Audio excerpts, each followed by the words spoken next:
오늘의 정치권 이슈 짚어보겠습니다. 국민의힘 성일종 의원, 더불어민주당 전재수 의원 두 분 나오셨습니다. 어서 오십시오. 네, 안녕하십니까. 반갑습니다.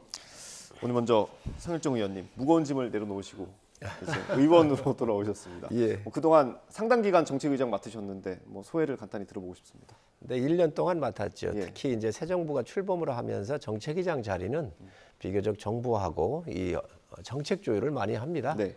그러면서 새로운 기둥도 좀 세워야 되고요. 그래서 저희가 정책위가 그동안 했던 것은 약자, 민생, 미래라고 하는 세 개의 틀을 세워서 비교적 약자들을 위한 일들을 많이 했습니다. 네.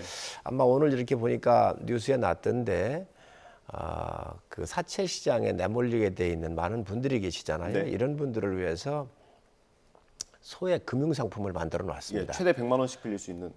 그렇죠. 50만 원 빌렸다가 이제 조금 이 상황을 좀 보고 네. 50만 원까지 더 추가로 할 수 있도록 그래서 소액 이 대출 같은 경우를 해놨는데 이런 것들이 굉장히 호응이 좀 있는 것 같아요. 네. 그리고 또 고금리 시대에 고정금리로 바꾸는 거라든지 보험료를 자동차 보험료 같은 게 내리는 거 예. 그리고 납품 단가 연동제 같은 경우는 굉장히 중소기업을 위해서 꼭 해야 될 법안입니다. 네. 이런 법안들을 중심으로 해서 이제 민생을 많이 챙겼는데 이제 그런 것들이 좀 기억에 남죠.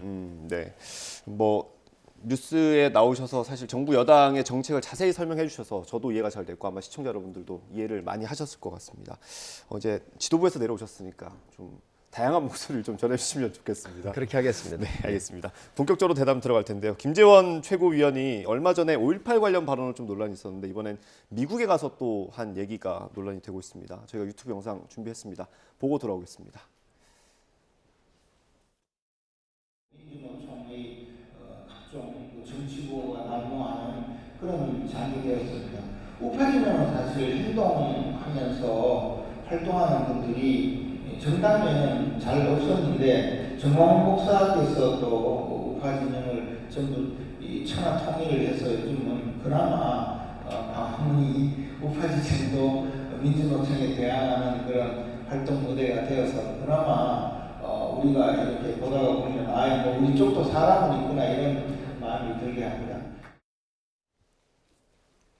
성일종 의원님께 먼저 여쭤봐야겠죠. 네, 다양한 목소리 부탁드립니다. 어떻게 보십니까?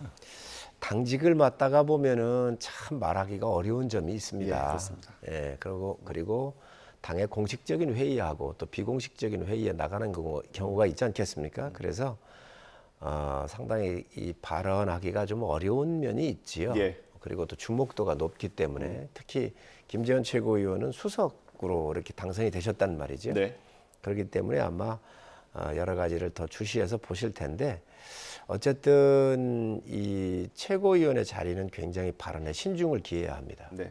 그리고 개인의 생각이 또 당의 의견처럼 비칠 수가 있거든요. 그래서 이런 부분들을 좀 신중해 주셨으면 좋겠다는 말씀을 드리고 또 이게 전광훈 목사님하고 이렇게 연결 두 번이 되다가 보니까 예. 사실 미국에 가서 한 발언을 전에 발언한 게 없었다고 한다면 또 그게 희석이 됐을 거예요. 그렇게 중요하게 보이지 않을 수가 있었는데 어쨌든 그런 발언의 맥락을 상당히 좀 조심할 필요가 있고 또 두 번째로는 광화문에 나오시는 많은 분들이 계세요. 이분들이 진짜 자발적으로 나오시거든요. 예. 나라 걱정에서부터 옛날 조국 사태에서부터 여러 가지 국가를 생각하고 고민하는 많은 단체, 개인들이 많이 나오셨단 말이죠. 네. 그래서 그러한 자발적으로 나오셨던 분들에 대한 그 나라 사랑에 대한 그 마음들을 좀 헤아렸으면 좋겠다는 생각이 듭니다. 아직까지 의장직을 다 내려놓으시 못하신 것 같습니다. 완곡한 표현으로 비판해 주셨는데. 예, 의원님. 김재원 최고께 일단은 고맙다 말씀을 드립니다. 호재 만난 거지요. 고맙습니다. 예. 그다음에 좋겠다라는 말씀도 드립니다. 천하 통일했다는 거 아닙니까? 네. 민주주의 사회에서 아무리 진영이 통일이 된다 하더라도 이게 통일이 제대로 되겠습니까? 같은 진영이라 하더라도 사안별로 현안별로 입장이 다 다르기 나름이고 천하 통일하기가 어려운데 우파 진영이 천하 통일을 했고 더더구나 정광훈 목사에 의해서 통일이 됐다니까 참 좋겠다는 생각이 들었습니다. 그러니까 우리 시청하시는 분들이 전재수가 좋겠다, 고맙다 이렇게 말씀을 드렸는데 진짜 고맙다, 진짜 뭐 좋겠다 이런 뜻은 아니라는 건 뻔히 알지 않겠습니까? 네.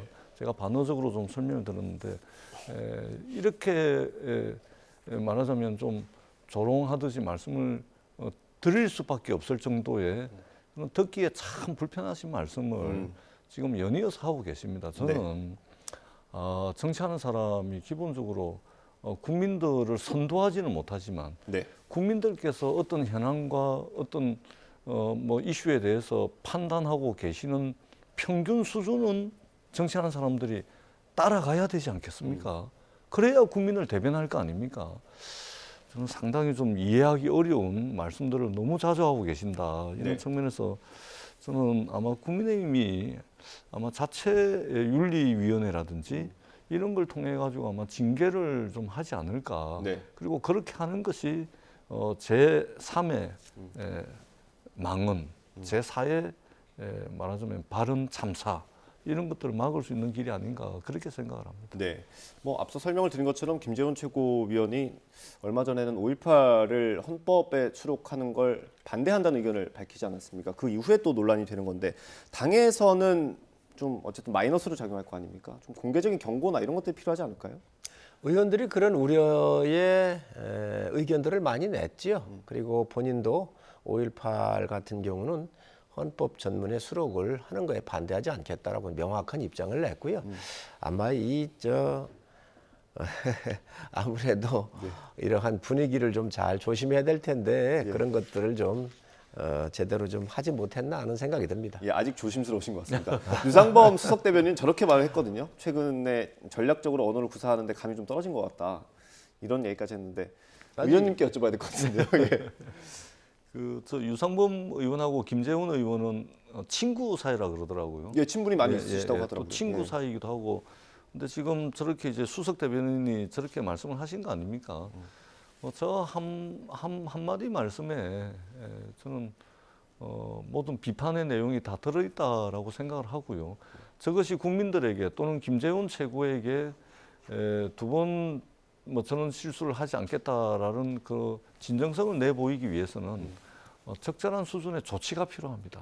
더더구나 김재원 최고는 수석 최고위원 아닙니까? 네. 새 지도부 중에서 가장 많은 득표를 한 최고위원입니다. 네. 거기에 맞는 걸맞는 말하자면 책임을 지우는 것이 우리 국민들의 일반 정서상 부합하는 것이 아닌가 그렇게 생각을 합니다. 예. 어쨌든 김재원 최고위원의 그런 발언들이 그 총선에는 안 좋은 영향을 미치는 거 아닙니까? 기본적으로야 뭐 좋은 영향을 주겠습니까? 그리고 저희 당이 분명히 말씀을 드리지만 제가 또 다른 방송도 말씀을 드렸습니다. 5.18에 대한 이 위대한 정신들은 여야 모두가 다 함께 우리가 잘 숭앙을 해야 될 그런 정신이고 반드시 헌법이 개정될 때는 들어가야 한다라고 하는 것이 당의 확고한 생각이고 대통령님께서도 말씀하신 그 공약 중에 하나였잖아요. 그러니까 네. 그런 부분들은 걱정 안 하셔도 될 거고요. 개인의 어떤 장소에 따라서 했던 이야기가 또 최고위원 신분으로 간 것도 아니었거든요. 뭐 교회의 그러한 네. 예배 중에 갔던 거 아닙니까? 그래서 그런 것들이 너무 확장은 좀 안 됐으면 좋겠다는 생각을 갖고 있습니다. 예, 알겠습니다. 뭐 속내를 정확히 알 수는 없습니다만 아마 지지층 자신의 지지세를 의식한 발언이었을 것으로 이해가 되고요. 뭐 민주당도 이런 상황이 좀 비슷한 상황이 있지 않습니까? 최근에 그 개딸이라고 불리는 강성 지지층의 어떤 비명계를 향한 공격. 지금 이재명 대표가 수차례 자제해달라고 요청을 했는데도 끊이지 않고 있거든요. 이것도 당에서 조치가 필요합니까? 그러니까 사실은 이제 당 내에 많은 분들이 좀 걱정스러운 눈빛으로 보고 있는 것만은 사실입니다. 근데 소위 말해서 개혁의 딸들, 저분들의 어떤 대표성을 가진 분들은 아니거든요. 그리고 사실은 이제 당에서 아마 현장 대응팀이라 그래서 네.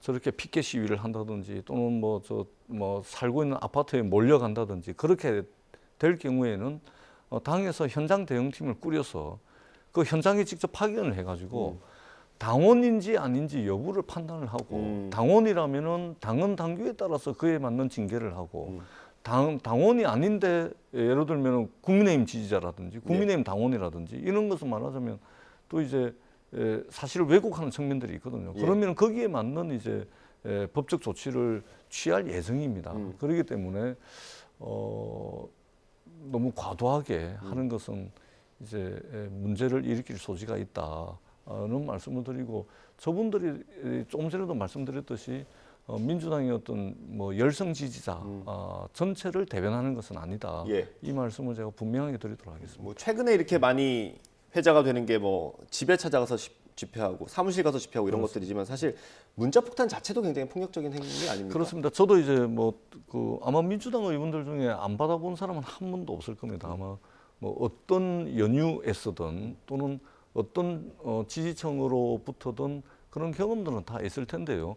근데 기본적으로 정치하는 사람으로서, 또 우리 공동체를 위해서 일하는 사람으로서, 또 선출직 공직자로서 어떤 유권자들 또는 지지층들이 보내는 어떤 항의성 메시지라든지 또는 전화라든지 또는 사무실 앞에서 집회를 한다든지, 이것은 가능한 범위 내에서는 좀 허용되는 것이 맞다. 그러나 그 허용의 범위가 이제 상당히 좀 넘어가게 되면 사실은 이제 공동체 질서라든지 또는 민주당이 그동안 이제 기풍으로 가져왔던 여러 가지 이제 다양한 생각의 존중이라든지 이런 것들이 이제 붕괴될 수가 있기 때문에 네. 어느 선을 넘어가는 그런 부분에 있어서는 당이 좀 적절한 대응을 해야 될 네. 필요가 있지 않나, 그렇게 생각을 합니다. 사실은 민주당 내에서는 이 개딸을 끊어내야 한다는 주장이 나올 정도인데 어떻게 보십니까?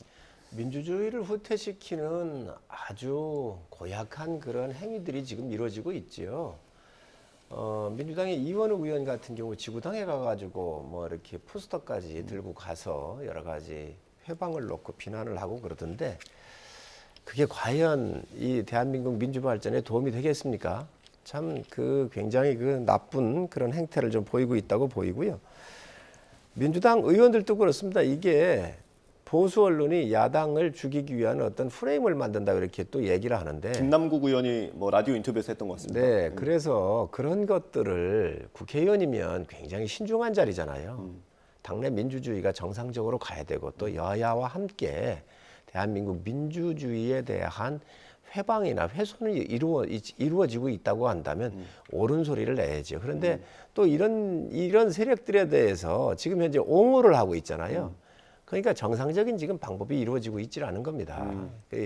저는 이 개딸이라고 그러는데 이게 이 이름도 아주 안 좋습니다. 이게 개혁했답니다. 예, 발음을 조심해 주십시오. 예. 참 개혁을 하자고 그러는데 민주주의를 후퇴를 시키고 있는 게 개혁의 딸이 될 수 있겠습니까? 그래서 이런 것들을 자제해 주십사는 말씀드립니다. 뭐 의장님께 여쭤봤던 거랑 똑같은 질문입니다.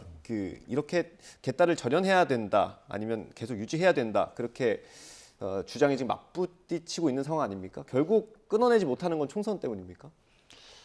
그렇지는 않습니다. 예, 그렇지는 않고 제가 다시 한번 말씀을 드리지만 선출직 공직자가 감내해야 될 부분이 분명히 있습니다. 예를 들면 유권자들이 또는 지지자들이 마음에 들지 않아 가지고 그러면 할 수 있는 의사표현 방법, 정치적 의사표현 방법이 뭐가 있을까요? 문자 보내고 전화하고 댓글 달고 또는 조금 더 적극적으로 한다면은 사무실에 와서 면담 요구를 하고 면담 요구가 안 받아들여지면은 자신들의 주장을 할 수 있고, 저는 민주주의 사회에서 충분히 용인될 수 있다고 생각을 합니다. 그까지는 제가 말씀을 드리고, 네. 다만 이제 이것을 과도하게 자기 정치에 이용을 하려고 하는 정치인들이 또는 부추기는 정치인들이 있다면 저는 오히려 그 지지자와 유권자들을 향해서 해야 될 비판을 정치인들에게 좀 할 필요가 있겠다 이렇게 생각을 합니다. 분명히 자기 정치에 이용하려고 하는 사람들이 있습니다.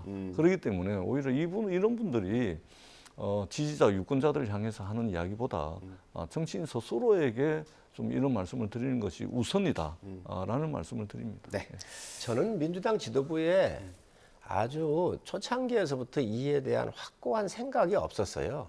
그리고 이러한 팬덤이라고 하는 이런 형태로 해가지고 본인의 사법 리스크나 위기를 덮어나가는데 또 탈출구로서 이분들을 이용하는 거 아닌가. 그렇기 때문에 이 당이 방치한 부분들이 있습니다. 지금 당내에서 당은 다양한 사람들이 모여 있잖아요. 네. 그러니까 그런 다양한 사람의 의견이 나오는 게 정상이고 개혁의 소리가 됐든 뭐 여러 가지 그 의견들이 나오게 되는데, 그러한 그 예를 들면 지도부에 반기를 드는 의원에 대해서 집중적으로 지금 현재 이 개딸들이 다가가 가지고 지금 현재 이 훼손하고 있는 거잖아요. 이 네. 의견들에 대한 민주적 절차에 대해서도 이게 다 훼손을 하고 있는 건데 이런 부분에 대해서 민주당의 지도부에 특히 당 대표에 이 메시지가 정확하지 않은 거예요. 그런 면에서 지금 현재 민주당 지도부가 굉장히 문제가 있다고 보는 것이죠. 네, 알겠습니다. 저희가 이 주제는 여기까지 하고요. 다음 주제 넘어가 보겠습니다. 이제 윤석열 대통령이 다음 달에 미국을 국빈 방문하기로 예정이 돼 있는데 외교 안보 라인 인사들이 조금씩 교체가 되고 있습니다. 한일 정상회담을 앞두고는 의전 비서관이 바뀌었고요. 지금 최근에 외교 비서관이 바뀌었다는 얘기가 있습니다. 이게 외교 안보 라인에 어떤 좀 실책이 있었던 겁니까? 그런 실책이 있어 보이지는 않고요. 의전 비서관 같은 경우 일하면서 약간의 문제가 있었던 것 같아요. 구체적으로 제가 모르지만 그렇지만 외교 비서관 같은 경우 지금 외교부의 인사 시즌입니다. 그렇기 때문에 지금 인사에 대한 큰 틀이 짜여지고 있고 네. 그런 과정에 있기 때문에 이건 좀 자연스럽게 봐야죠. 예, 안보실장은 어떻습니까? 오늘 그 일간지 일면에 김성환 안보실장 교체 검토라는 기사가 나왔는데 어떻습니까? 상식선에서 판단해야 되지 않겠습니까? 한미 정상회담을 앞두고 있고 여러 가지 북한의 핵과 관련된 여러 무기들이 지금 현재 굉장히 위험적 상황에 와 있는데 안보실장에 대한 교체가 맞겠습니까? 그래서 이거 같은 경우는 추측의 기사지 네. 전혀 그런 것들이 고려되지 않고 있다고 생각을 합니다. 추측이다. 근데 저희 취재 기자가 이제 대통령실 관계자랑 통화를 했는데 비서관이 일단 2명이나 외교안보라인의 비서관이 2명이나 경질성으로 자리에서 물러났고 그걸 책임지는 실장이 과연 아무 책임 없이 가만히 있을 수 있느냐 이런 얘기는 있습니다. 아마 그 부분 같아요. 한 분은 인사 시즌에 의해서 이제 교체 주기에 맞기 때문에 그렇게 한 거고요. 공교롭게 두 분이 이제 물러나다가 보니까 이거에 대한 책임이 의류가야 되는 거 아니냐라고 하는 기사의 추측인 것 같은데 그거하고는 상관이 없는 얘기입니다. 아, 그렇습니까? 그러니까 이제 그 비단 지금 윤석열 대통령의 대통령실 이번뿐만이 아닙니다. 이전에도 시민사회 수석실 안에 강성규 수석이죠. 그 안에 이제 몇몇 행정관들 비서관들이 잘못하니까 그 아래 사람들만 다 내보냈잖아요. 수석은 자리를 지키고. 네. 그다음에 정무수석실 산하에도 그런 일이 있었습니다. 그리고 지난번에 또 인사 참사가 났을 때도 교육부 장관, 보건복지부 장관 났을 때도 청와대 안에 인사비서관 그 검사 출신들 비서관들은 자리를 굳건하게 지켰거든요. 네. 그러니까 무슨 그다음에 용산 이태원 참사가 났을 때도 마찬가지 아닙니까? 지금 용산구청장하고 무슨 뭐 경찰서장 뭐 이런 사람들 지금 재판받고 있고 구속이 돼 있습니다. 책임져야 될 핵심에 있는 사람들은 전부 다 빠져나가 버리고 이게 그 실무자들만 다 그냥 재판받고 책임지고 물러나고 이런 일들이 비일비재하거든요. 네. 이 윤석열 대통령실의 어떤 하나의 트렌드, 경향 같아요. 경향성이 이제 확인이 되는 것 같은데 이번에도 마찬가지입니다. 지금 국가안보실장은 가만히 있는데 그 밑에 비서관들이 2명이 옷을 벗고 나가고 지난번에 의전 비서관입니까? 네. 이번에 외교 비서관이고 저는 참 이게 책임지지 않는 어떤 대통령의 캐릭터가 집권 여당을 넘어서서 이 지금 집권 세력 전반을 지금 지배하고 있는 것이 아닌가 이런 생각이 듭니다. 예를 들면 외교 참사가 생겨도 아무도 책임지지 않습니다. 사람이 몇백 명이 죽어나가도 책임지지 않습니다. 그다음에 인사 참사가 생겨도 책임지지 않습니다. 헌법재판소에서 권한쟁의 심판 기각당하고 그 소를 제기할 자격도 없는 사람이 소를 제기를 해가지고 그런 판단이 나오는데도 책임 안 집니다. 현대 민주주의 정치의 핵심은 책임 정치입니다. 그것은 형사사법적 책임을 이야기하는 것이 아니고 정치 도의적 책임, 국민에 대한 도리, 국민에 대한 책임을 다하는 그런 정치거든요. 그런데 그런 책임을 지는 모습을 전혀 볼 수가 없습니다. 그런 차원에서 굉장히 좀 안타깝게 바라보고 있다라는 말씀을 드리고 더더구나 미국 방문을 앞두고 있지 않습니까? 네. 지금 IRA, 인플레이션 감축법 때문에 우리 대한민국산 전기자동차가 보조금을 못 받고 있습니다. 반도체 지원법이 조만간에 현실화될 텐데 이렇게 되면 대한민국의 삼성, SK 하이닉스 막대한 피해를 보게끔 돼 있습니다. 지금 이렇게 막중한 미국 방문을 앞두고서 비서관급이면 1급들입니다. 1급들. 예. 고위공직자거든요.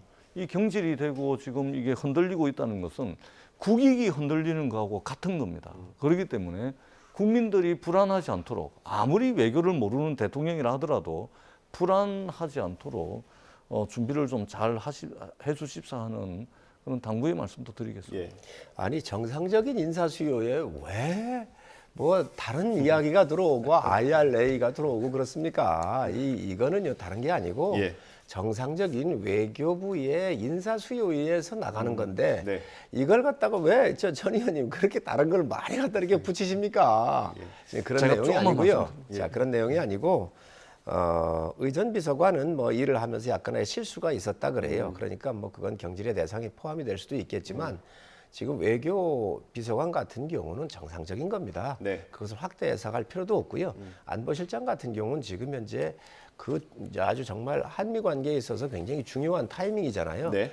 이런 것들이 언론에 의해서 그냥 추측적으로 나온다고 하는 것을 너무 침소봉대해서는 안 된다고 생각을 합니다. 제가 짧게 한 말씀. 예. 저도 청와대에서 대통령 네 분의 해외 순방을 많이 했습니다. 굉장히 많이 했습니다. 예, 직접 수행도 했고 선발대로 가가지고 미리 이 상대 정부하고 협의도 하고 많이 해봤는데 이게 모르는 사람들이 들으면은 우리 성일종 의장님 말씀이 그럴듯하잖아요. 저희들이 경험해본 사람들이 들으면 있을 수가 없는 일입니다. 지금 더더구나 이번에 국빈 방문이거든요. 예. 그렇기 때문에 외교부의 인사 수요, 그러니까 인사 시즌이라 그래서 그냥 막 바꿀 수 있는 게 아닙니다. 자, 예. 그러면은 인사 시즌이면 외교부의 이번에 북미 라인도 다 바꿨습니까? 그렇지 않죠. 의전비서관, 외교비서관을 바꾼다는 것은 이것은 엄청난 혼선이 있는 것이고 도저히 이 사람으로서는 지금 정상적인 예정돼 있는 미국 방문에 어떤 일정한 성과를 낼 수가 없다라는 판단이 선 겁니다. 그러면 지금 진행되고 있는 실무적으로 챙겨야 될 일이 지금 뒤죽박죽 엉망진창이 돼 있다라는 그 표현이거든요. 그렇기 때문에 저희들이 걱정을 하는 것이고 예. 이 뉴스 가치가 있는 겁니다. 굉장히 우려스럽다라는 말씀을 드리고 빨리 좀 정리를 해서 국익이 훼손되는 일은 없어야 된다. 이 말씀을 다시 한번 드립니다. 예. 국가의 시스템이 개인에 의해서 움직이겠습니까? 한미 간의 정상회담을 이게 이루어지고 하는데 어느 한 사람의 역량에 의해서 그게 되고 안 되고 하겠습니까? 지금 국가 전체적으로 외교 라인이 시스템적으로 국가와 국가끼리 서로 주고받는 겁니다. 네. 여기에 뭐 한 사람 빠진다 그래가지고 이게 엄청난 영향을 준다고 하면 그 국가가 아니지요. 회사도 그렇게 안 돌아갑니다. 네. 야당이야 이런 걸 다 묶어가지고 공격하고 다 뒤집어 씌워야 되니까 이렇게 말씀을 하시겠지만 기본적으로 대한민국의 외교 시스템이든 국방의 시스템이든 시스템 전체적으로 움직여가고 있구나라고 이해하시면 될 것 같습니다. 그리고 이 외교 비서관 같은 경우는 또 그 다음에 스텝이 있지 않겠습니까? 여러 가지 인사 수요에 의해서 이제 그런 것도 알고 있기 때문에 너무 확대를 안 하셨으면 좋겠다. 또 대통령께서 이제 그 미국에 이제 국빈 방문하게 돼 계신데 가기도 전에 이런 문제 가지고 이렇게 하면 되겠습니까? 뭐 하나 그냥 티끌 하나 잡아가지고 완전히 상체기를 그렇게 많이 내는데 이번에는 이제 그렇게 안 하셨으면 좋겠다. 예. 정말 여러 가지 국가적 국익과 관련돼 있기 때문에 야당에서도 좀 옛날에 문재인 대통령이 미국 가시거나 그럴 때 야당은 그렇게 하지 않았습니다. 먼저 상체기를 내거나 이런 걸 안 했거든요. 그래서 이런 부분들도 너무 이렇게 부풀리지 않았으면 좋겠다는 말씀드립니다. 네. 이 시스템은 기계가 아닙니다. 시스템은 사람이 하는 겁니다. 사람이 하는 게 모여서 시스템이 되는 거예요. 그렇기 때문에 사람이 중요한 겁니다. 네. 더더구나 방미 일정을 앞두고 외교비서관을 바꾼다는 것은 외교사에 있어서 전례를 찾아보기 어려운 굉장히 이례적인 일이기 때문에 드리는 말씀이고요. 예. 대통령께서 미국을 방문하시는데 아무리 야당이라 하더라도 잘못되기를 바라겠습니까? 그럴 수가 없죠. 당연히 가서 제가 말씀드렸지 않습니까? 미국 가셔가지고 국익이 훼손되지 않도록 정말로 많은 성과를 가져오기 위해서라도 야당의 비판을 단순히 잘못되기를 바라는 그런 비판으로 듣지 않고 그걸 그냥 좋은 걸로 받아가지고 성과를 많이 내오면 되는 거거든요. 네. 그러니까 너무 야당의 비판을 그냥 비판으로만 받아들일 필요는 없다. 분명히 거기에는 이게 약이 되고 보약이 되는 그런 이야기들이 있다라는 이제 말씀을 드립니다. 알겠습니다. 예. 외교 안보를 총괄하는 실장이 계시잖아요. 예. 또 이러한 국가와 국가 간에 있어서 총괄하고 있는 외교부 장관이 계시고 차관이 계시고 주미대사가 있고 다 하잖아요. 네. 비서관입니다. 비서관. 비서관 한 사람이 무슨 시스템 속에서 얼마의 비중을 차지하겠습니까?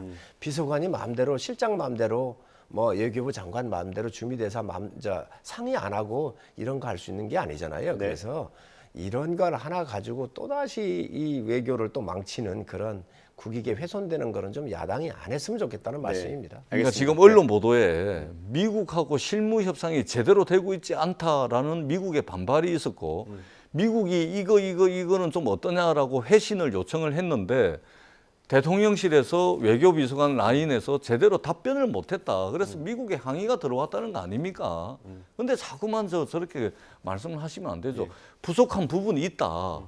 미국으로 방미 일정까지 아직 좀 시간이 좀 있으니까 부족한 거 채워서 잘하겠다. 네. 그렇게 말씀을 하시면 되지. 자꾸만 이제 그렇게 말씀을 하시면 다 보도가 되고 있는 거 아닙니까? 문제가 없는데 왜 사람을 왜 바꿉니까? 문제가 없는데 문제가 있으니까 바꾸는 거지요. 인사수요 인사수요가 있으면. 있으면 그러면 외교부의 네. 북미 라인도 지금 바꿉니까? 북미 북미 라인은 그대로 있지 않습니까? 아니 인사를 1년이고 주기가 있을 거 아니에요. 그러니까 부족하다 인정을 하고 6개월이나 1년도 안 된 사람을 바꿀 수 채워서 있겠습니까? 더 잘하겠다 그러면 되는 거지. 그거를 굳이 다 보도되고 다 알고 있는 걸 아니라고 그래버리면 지금 이거 시청하고 계신 국민들이 뭐라고 생각을 하겠습니까? 부족한 거 인정하고 더 잘하겠다 그러면 되지 않습니까? 아니 뭐가 부족하고 뭐가 아니, 안 부족한데 왜 사람을 그러면 경질을 합니까? 아니 그러면 인사 사람을 수요 왜 있을 때는 안 자릅니까? 바꿉니까? 아니 인사 수요가 있는데 안 그러니까 바꿉니까? 다 잘 되고 있는데 사람을 왜 바꾸냐고요? 아니 인사 수요가 있는데 안 바꿉니까? 그러니까 인정할 그리고 거는 인정하고 그런 인사 수요도 다른 데하고 교체를 할 거 아니에요. 예, 자연스럽게 국가가 가는 것이지 한 사람을 위해서 인사를 그러면 안 합니까? 네, 알겠습니다. 아니 청와대 오늘, 비서관이라고 한 사람을 알겠습니다. 한미 정상회담이 있다 그래서 그 사람을 안 바꾸고 그러면 외교부의 인사 전체를 다 수도부를 해야 됩니까? 아니 저 청와대 근무도 하셨으니까 국가의 전체적인 인사의 흐름을 봐야지. 네.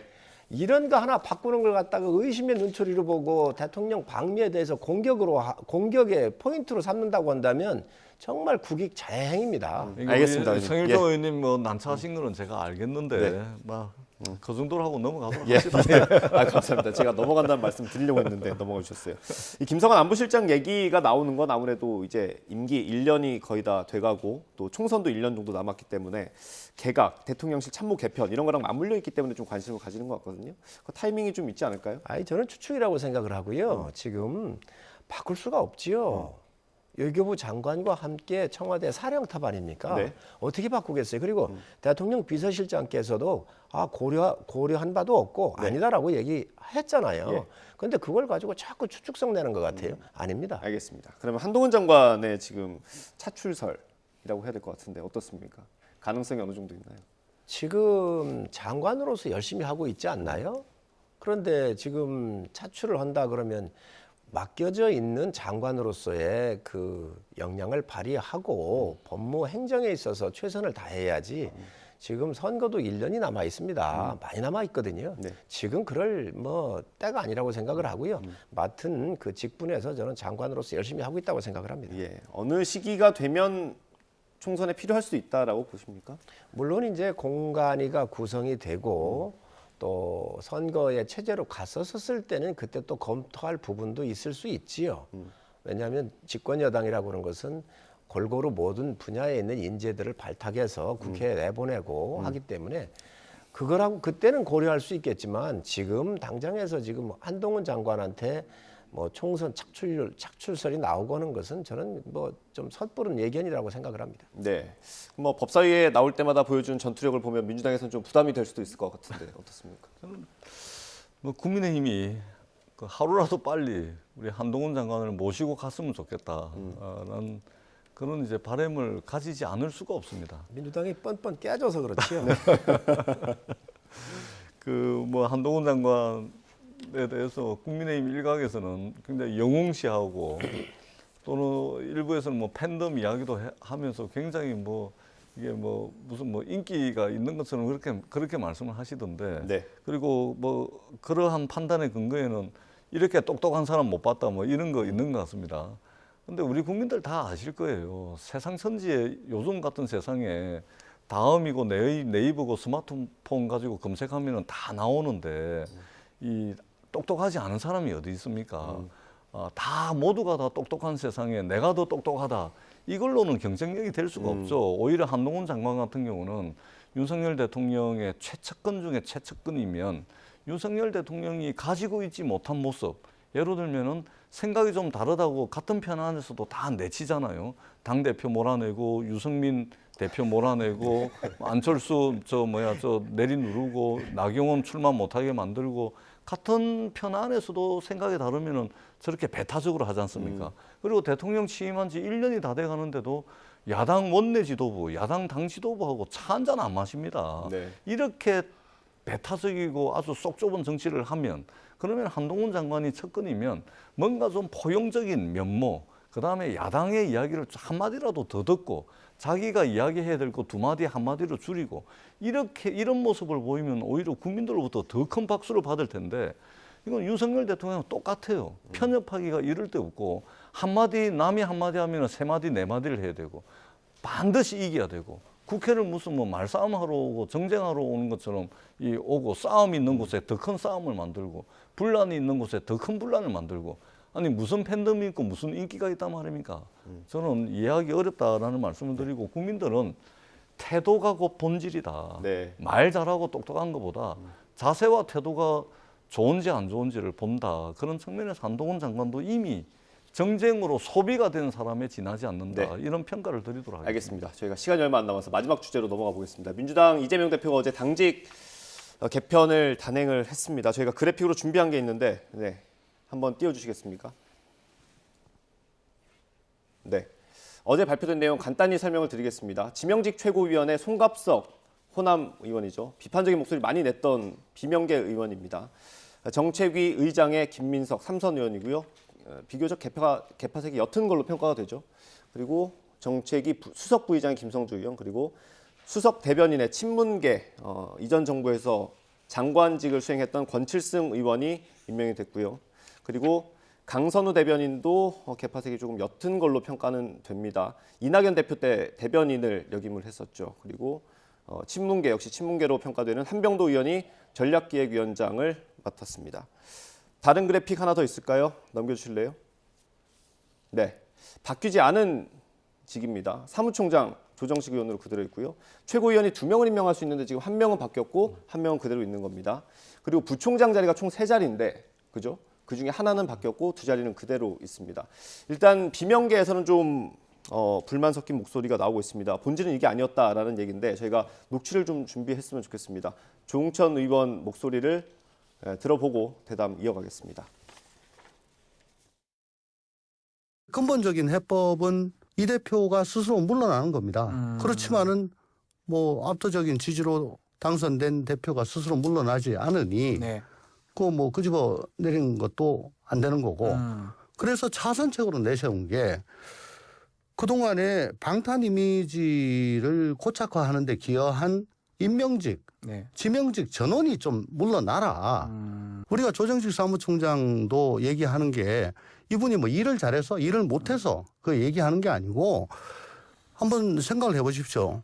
사무총장이 일요일 날 기자간담회를 열어서 네. 검찰 수사를 비난하고 또 이 대표를 두둔하고 그런 일들을 수차례 했습니다. 방탄에 앞장을 쓴 거죠. 온몸을 던진 겁니다. 저는 아무리 생각을 해봐도 사무총장이 이렇게 앞장서 가지고 당대표 개인의 어떤 보호에 앞장선 걸 저는 본 적이 없습니다. 저희가 앞서 대통령실 개편 얘기도 잠깐 했습니다만 이 대통령의 인사는 항상 메시지다 이런 얘기를 많이 하지 않습니까? 대표도 마찬가지일 텐데 지금 이재명 대표의 메시지가 제대로 전달이 됐다라고 볼 수 있습니까? 보기에 따라서는 이거 부족하다라고 이제 평가하시는 분들도 계실 테고 조금 전에 조응천 의원 같은 분이 대표적인 분들이죠. 또 한편에서는 뭐 이 정도면 뭐 나무랄 데 없다라고 평가하는 분들도 있을 겁니다.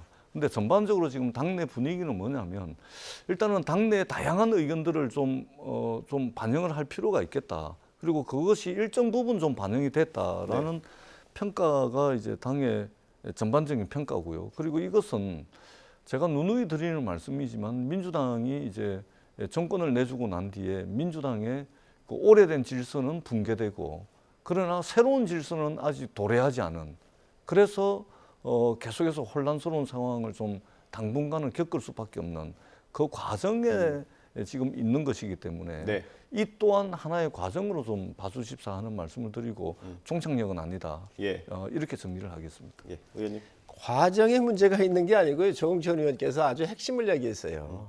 이재명 대표 물러나면 다 정리가 됩니다. 이재명 대표가 자신의 이 부정비리 혐의에 대해서 지금 방어가 필요한 거 아닙니까? 그러니까 국회의원도 됐고 또 그리고 당대표도 되고 그러고 나서도 이게 안 되니까 당 전체를 다 끌고 들어가 가지고 지금 현재 비리 정당으로 온팡 뒤집어 씌운 게 지금 현재 이재명 대표 아닙니까? 예. 그래서 이 여기에 가장 그 핵심에 있는 게 이재명 대표가 물러나면 다 해결된다고 하는 이 조응천 의원의 진단이 정확하게 맞습니다. 그런데 지금 현재 또 거기에다가 지금 뭐 이 예를 들면 몇 사람들 바꾼다고 해서 해결될 문제가 아니잖아요. 그래서 이게 문의만 몇 사람 바꾸고 아니 몸통인 본인이 있는데 다른 사람 바꾼다고 해서 국민들이 받아들일 수 있겠습니까? 민주당의 가장 근본적인 방법은 저 치유의 방법과 재건의 방법은 당대표한테 있는 겁니다. 당대표 본인이 물러나야 이 문제가 해결될 거라고 생각을 합니다. 예. 이게 뭐 안 하니만 못한 결과를 낳을 수도 있다라는 우려가 있긴 했는데 결과적으로 좀 그렇게 되는 거 아닌가 싶습니다. 그렇지는 않을 겁니다. 예, 왜 그러냐면 그 이번에 이제 임명되신 분들 몇 면을 보시면 아시겠지만 당내에서 그래도 좀 인정을 받고 그다음에 목소리를 좀 내게 되면 그래도 동료 의원들이 좀 이제 좀 새겨서 들으려고 하고 이런 분들이 상당히 많이 이번에서 임명이 됐습니다. 그렇기 네. 때문에 저는 이분들의 역량을 믿고 있고 또 당내 대다수가 과정에 있는 것이기 때문에 이것이 만약에 끝이고 또 다른 문제가 생겼을 때 방법이 뭐 없을 정도로 이분으로 그냥 뭐 가는 것이 아니기 때문에 하나의 과정으로서 본다면 저는 충분히 좀 지켜보고 네. 또 좀 응원을 할 필요가 있겠다. 이렇게 생각을 하고 있고 제가 드리는 말씀이 민주당 내 큰 흐름입니다. 네. 대다수의 생각이다. 이런 말씀을 드리고 일단은 우리 국민들께서도 좀 지켜봐 주시고 예. 좀 뭐 기대감 섞인 눈빛을 좀 보내주셨으면 좋겠다라는 말씀을 드리도록 하겠습니다. 의원님께는 제안 없었습니까? 노코멘트입니다. 알겠습니다. 뭐가 있었긴 있었던 모양입니다. 예. 당대표가 썩은 냄새가 풀풀 나고 있는데 여기에 향수 갖다 놨다 그래가지고 그 향수가 빛을 발하겠습니까? 문제는 이 당의 가장 큰 문제를 정확하게 끄집어낸 조응천 의원의 저는 처방이 제일 맞다고 봅니다. 알겠습니다. 오늘 말씀 여기까지 듣겠습니다. 전재수 의원, 성일종 의원이었습니다. 오늘 말씀 감사합니다. 네, 감사합니다.